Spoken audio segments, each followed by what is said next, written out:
So one of the things I guess I'd also ask then, Monolith Software is not a household recognizable name.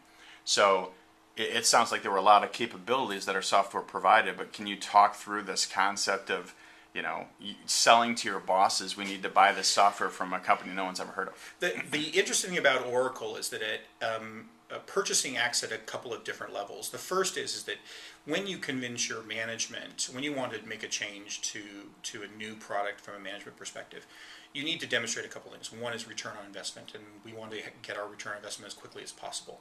In the Monolith case, we planned a return on investment in about 2 years, but we actually achieved that in less than a little over a year. It was that easy for us. So a rapid implementation, a value add to the business. So the first is return on investment. The second is technically, is it equivalent or superior to the space or the products that you currently have, the solution you currently have in place?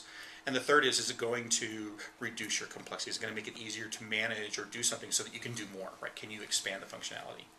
So at that level, convincing my technical management layer was a no-brainer.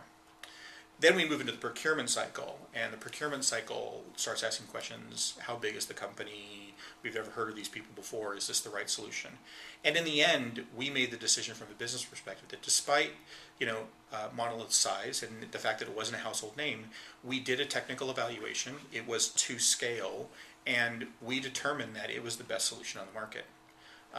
We were able to make that decision because we were able to rapidly deploy a proof of concept at scale. For instance, our proof of concept prior to making the decision was 5,000 devices on our network out of a total device count of 7,500.